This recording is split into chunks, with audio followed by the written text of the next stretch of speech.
Dua kitab besar yang jadi pegangan fi ilmil hadis di hadis yaitu Bukhari Muslim. Saya alhamdulillah tadi pagi ngaji Bukhari, sekarang saya mau ngaji Sahih Muslim tentang Mi'raj. Dari sekian cerita Mi'raj yang mungkin jarang disebutkan adalah riwayat di Sahih Muslim. Di kitab saya halaman 83 saya baca. Di antaranya dijelaskan falamma alauna sama ad-dunya. Jadi di peristiwa Mi'raj yang jarang diceritakan orang itu, Rasulullah itu ketemu Nabi Adam. Dan Nabi Adam itu disebutkan di sini faidan an yaminihi aswidatun wa an yasarihi aswidatun. Dari sisi kanan itu ada kelompok besar, dari sisi kiri juga kelompok besar. Saya baca teks aslinya ya, tabarruk ya, supaya dapat berkah dari bahasa Rasulullah SAW. Ini cerita Nabi ketika ketemu Nabi Adam. Fa idza nazara qibala yaminih dhahika wa idza nazara qibala shimalih baka. Nabi Adam ketika melihat ke kanan tuh senyum-senyum, senang sekali. Tapi kalau melihat ke kiri itu nangis. Lalu Rasulullah SAW tanya ke malaikat Jibril, itu siapa? Itu Adam. Dan yang kelompok di kanan itu ahli surga, maka beliau kalau melihat senang sekali, dan kalau yang di kiri itu ahli neraka, kalau beliau melihat itu susah sekali. Artinya apa? Betapa susahnya jadi Nabi Adam itu. Jadi kalau misalnya ada koruptor ketangkep itu ya, yang nangkep ya cucunya, yang ditangkep juga cucunya. Kalau kita punya anak 10 itu, terus yang satu misalnya nyuri milik temannya, milik saudaranya itu, sing naboi ya anaknya, yang ditaboi juga anaknya. Kayak apa tersiksanya seorang Nabi Adam? Karena nggak punya pilihan, pasti dari sekian kasus dolim dan mazlum, yang mendolimi maupun yang didolimi itu pasti anak cucunya. Jadi betapa susahnya seorang Nabi Adam. Jadi termasuk kearifan kita sebagai manusia itu belajar dari takdir yang kita hadapi, yaitu keterbatasan kita sebagai manusia. Kita harus bisa ngelola kegagalan, terima kodok kodar. Makanya kata Mbah Mun, abahnya Gus Yasin itu sering cerita ke saya, iman itu paling dhuwur itu iman kodok kodar, khairihi wa syarrihi minallah. Kita harus punya kesiapan iman khairihi wa syarrihi minallah, bahwa segala kebaikan, segala syar itu sudah digariskan oleh Allah Ta'ala. Kita bisa apa sebagai manusia? Jadi pertama Nabi Muhammad ketemu di as-sama idunya, langit paling dekat, itu ketemu Nabi Adam dengan kondisi seperti tadi. Kalau melihat ke kanan itu senyum, karena itu anak-anak beliau, turunan beliau yang ahli surga. Kalau melihat ke kiri itu nangis, karena itu cucu beliau yang ditakdir tidak jadi orang baik. Artinya kalau ada peristiwa sosial apa saja, yang satu zalim, yang satu mazlum, atau yang satu benar, yang satu salah, atau sama-sama benar tapi salah paham, itu semua adalah cucu Nabi Adam alaihi salam. Dan itu membuat beliau kadang-kadang dohika, kadang-kadang senyum, kadang-kadang baka, kadang-kadang nangis. Jadi itu yang menjadikan tambahnya arifnya Rasulullah SAW. Saya teruskan. Qultu ya Jibril man hadha? Qal hadha Adam wa hadhil aswida an yamini wa an shimalih nasamu bani. Fa ahlul yamin ahlul jannah wal aswida allati an shimali ahlun nar. Fa idza nazara qibala yamini dhahika wa idza nazara qibala shimalihi baka. Itu seperti misalnya kita punya anak 5, yang satu sukses jadi profesor doktor atau jadi orang alim, yang satu sekolah saja gak naik, misalnya sudah gak naik, entekno dunya itu nghabiskan harta itu kan. Tapi barokahnya itu mungkin kita mau jadi sombong tidak jadi gitu, karena punya anak yang nggak sukses. Mungkin barokahnya punya anak nggak sukses itu meredam keangkuhan kita, terus kita menjadi orang yang sopan dengan tetangga, dengan orang lain, karena dipaksa punya hal-hal yang seperti itu. Jadi semua yang ditakdir Allah, kalau kita ridho itu pasti baik. Karena ya kata yang ngarang kitab hikam itu, orang tawadhu itu kalau dinasehati pakai teks saja tidak cukup. Kalau punya utang tuh tawaduk sendiri gitu. Guyonannya orang-orang kiai gitu. Ada orang sombong, supaya ada sombong, kalau dia ketemu orang yang ngutangin tuh pasti sopan sendiri. Jadi kalau dinasehati suruh sopan susah, tapi kalau ketemu orang yang ngutangin atau ketemu orang yang dia butuh, pasti dengan sendirinya sopan. Atau ketemu orang yang menjadikan anaknya dapat pekerjaan, menjadikan keluarganya dapat job pekerjaan, pasti dia sopan sendiri karena utang jasa. Nah kalau kita pasti sopan sama orang yang ngutangi kita, yang menolong kita, apalagi dengan Allah Ta'ala yang semua yang kita pakai pasti dari Allah Ta'ala. Dengan demikian sudah keharusan kita sangat-sangat sopan pada Allah Ta'ala. Yang implementasinya dengan sujud dan dengan sholat, itu juga yang dibawa dari hasil Mi'raj. Ini saya baca teksnya ya, saya tadi jam 9 baca Bukhari di Kudus sama beberapa habaib, Alhamdulillah. Sekarang saya teruskan dengan Sahih Muslim. Termasuk kitab 6 yang paling dipakai ahli sunnah itu Al-Kutubus Sittah, yang paling pokok itu adalah Bukhari Muslim. Terus kemudian naik-naik terus ketemu Marartu bi Musa alaihi salam. Ini nabinya Bani Israel. Saya kemudian ketemu dengan Nabi Musa alaihi salam. Nabi Musa itu nabinya Bani Israel. Jadi orang Bani Israel itu bawaannya itu protes. Protes itu komplain. Ketika makomnya beliau dilewati Rasulullah SAW, kelas beliau sebagai nabi, beliau nangis. Ketika nangis ditanya, "Ma yubkika, kenapa engkau nangis ya Musa?" Terus ini saya baca supaya seperti teksnya. Kata Nabi Musa, "Rabbi hadza ghulamun ba'astahu ba'di yadkhulu min ummatihi al-jannata aktsaru mimma yadkhulu min ummati."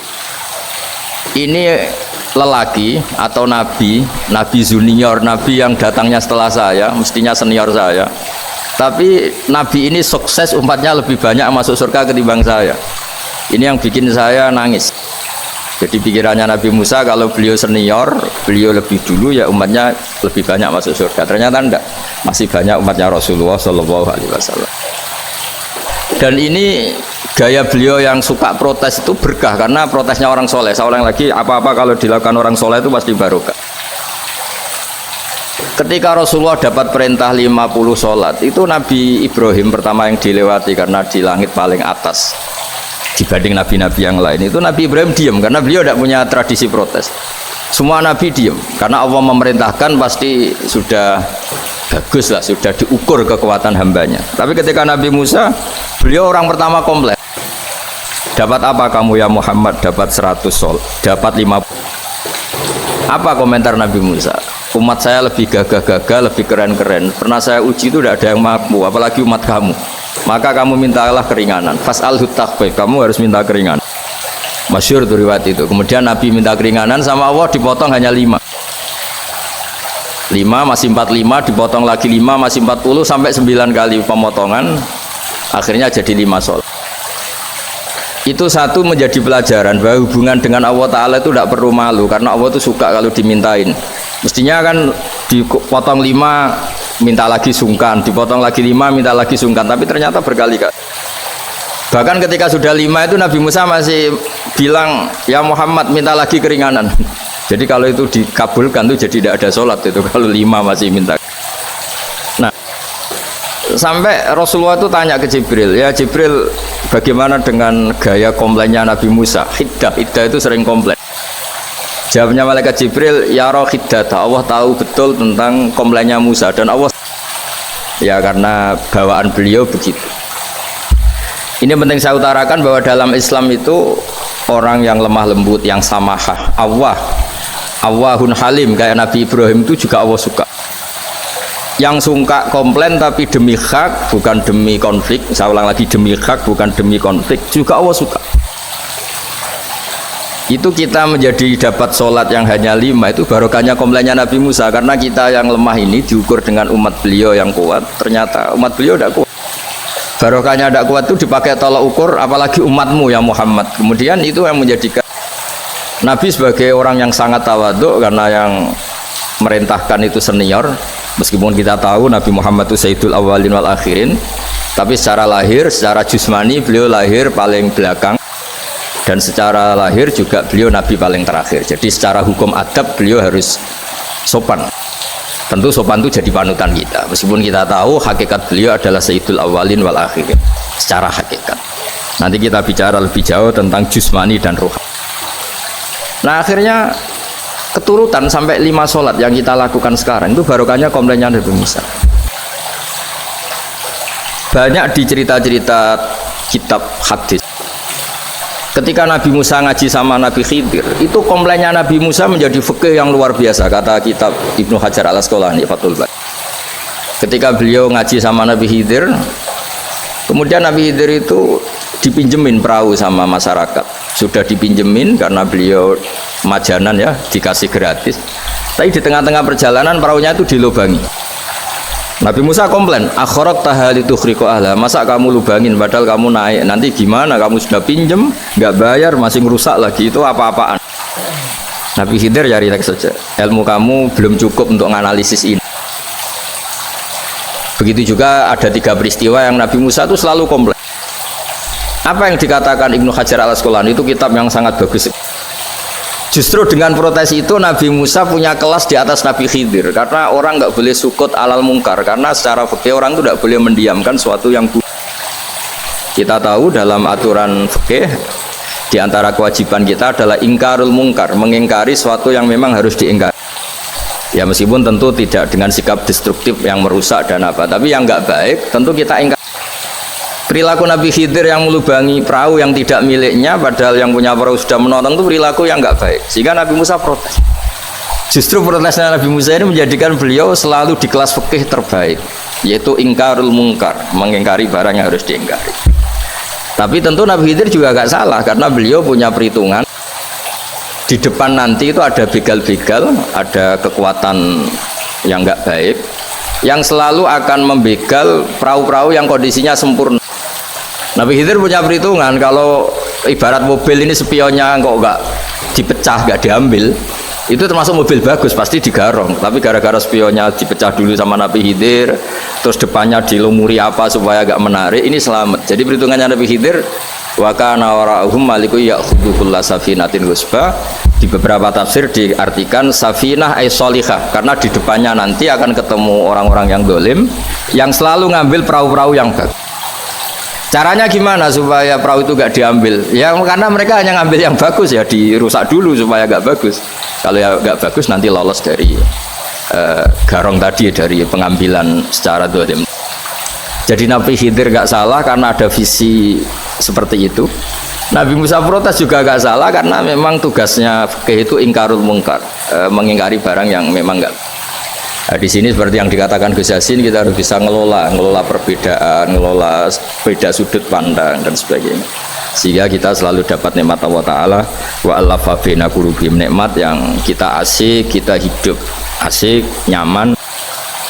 Doa-doa bapak-bapak saya, guru-guru kita sering ijazahi setiap ketemu teman atau keluarga disuruh berdoa, Allahumma alif baina qulubina wa aslih dzata bainina. Semoga hubungan kita dengan orang lain itu baik-baik saja dan semua konflik kita dibenahi oleh Allah Subhanahu wa taala. Karena kita tidak pernah tahu, kita miskin kadang dianggap problem karena takut membebani tetangga. Tapi kita kaya juga kadang dianggap problem karena orang lain takut kalah dengan kita. Kita tidak pernah tahu cara pandang orang lain. Jadi kadang-kadang kita menang gitu, sama yang seneng dikira kita pemikir serius gitu. Tapi sama yang nggak seneng dikira kita mereng. Kita guyon, kata yang seneng itu luar biasa, kita dianggap orang yang ceria. Bagi yang nggak seneng dianggap arogan. Jadi kita tidak pernah bisa ngelola pikiran orang lain. Nah, barokahnya rahmat Allah yang tidak terbatas, kita seperti ini.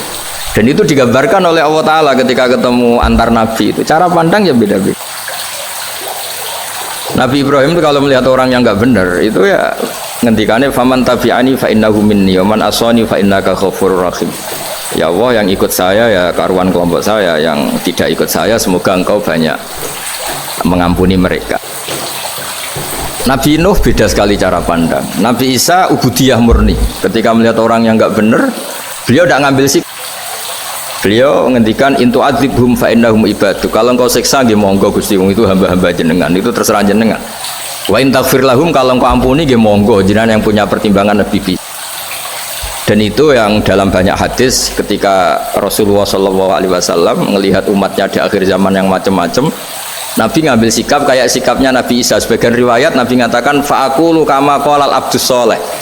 Saya akan ngambil sikap kayak sikapnya al-abdus sholeh. Di hadis itu diredaksikan, yaitu dengan redaksi intu adzibhum fa innahum ibaduk wa in taghfir lahum fa innaka antal azizul hakim. Ya, saya teruskan. Kemudian Akhirnya Rasulullah Shallallahu Alaihi Wasallam sampai ke Sidratil Muntaha. Wa ra'aitu Ibrahim alaihi salam wa ana asbahu waladi. Ketika ketemu Nabi Ibrahim, hubungan Rasulullah itu sangat emosional. Beliau yang pertama diceritakan, saya ketika ketemu Nabi Ibrahim itu senang sekali karena ternyata saya ini cucu beliau, turunan beliau yang paling mirip beliau. Jadi ini unik, dari sekian peristiwa besar, peristiwa langit, kemudian Nabi ada hubungan emosional yang luar biasa. Ketika ketemu Nabi Ibrahim, pertama yang dikatakan Nabi, wa ana asbahu waladi, saya adalah cucu yang paling. Dan ini kita tahu akhirnya di semua syariat kita istilah resminya itu anit tabi millata Ibrahim hanifa. Di istilah resmi agama kita millata abikum Ibrahim, agama leluhur kamu Ibrahim. Kita ketika baca sholawat Allahumma sholli ala sayyidina Muhammad, terusannya juga kama shollaita ala sayyidina Ibrahim wa ala ali Ibrahim, dan seterusnya dan seterusnya. Kemudian yang terakhir saya cerita secara akidah Ahlussunnah wal Jamaah yang dianut oleh Imam Asy'ari dan Maturidi. Meskipun secara lahir itu Nabi mengalami pertemuan dengan Allah di Sidratil Muntaha, tapi tetap saja kita cara pandang bahwa Allah Ta'ala itu mukhalafatul hawadis. Allah tidak bisa kamu andekan di satu tempat terus mengalami hal-hal yang kita alami sebagai makhluk. Sebab itu sirinya kenapa di surat Isra dimulai dari subhanalladzi, Allah tetap maha suci. Maha suci itu artinya terbebas dari yang kita alami.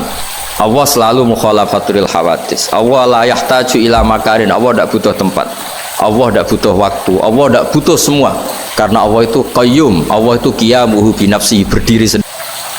Allah tidak butuh aras, Allah tidak butuh kursi, tapi eksistensi kursi yang butuh Allah.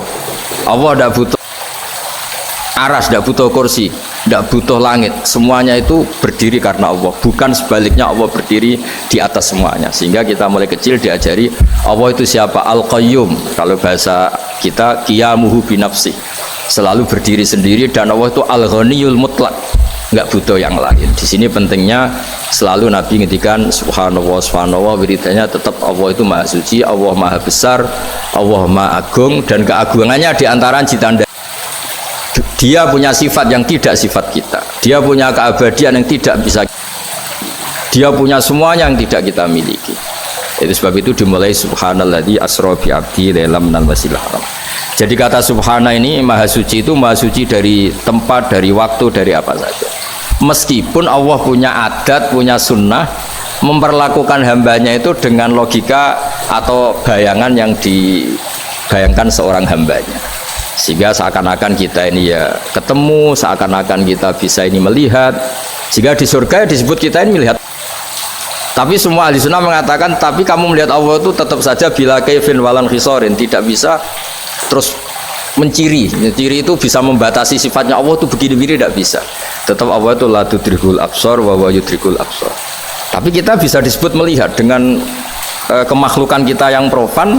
Di surga disebut melihat, tapi bukan melihat yang kayak kita melihat antar makhluk yang terus bisa apa itu cerita detail, cerita spesifik, cerita apa, tidak bisa. Tetap la tudrikul absar. Ini hebatnya ulama-ulama kita, selalu cerita Mi'raj, cerita nazar ila wa fil jannah, melihat Allah di surga, tapi bersamaan dengan itu selalu cerita Allah itu mukhalafatul hawadis, Allah itu laisa kamislihi syai'un. Jadi terima kasih Gajang, utamanya pada Gus Yasin dan yang membantu semuanya. Barokahnya kita ketemu bisa ngaji, supaya barokah saya baca teks aslinya di hadisil Isra, karena tadi saya jam 9 sudah baca Bukhari, ini supaya dapat berkah saya ini baca Sahih Muslim. Sekian dan semoga barokah. Assalamualaikum warahmatullahi wabarakatuh.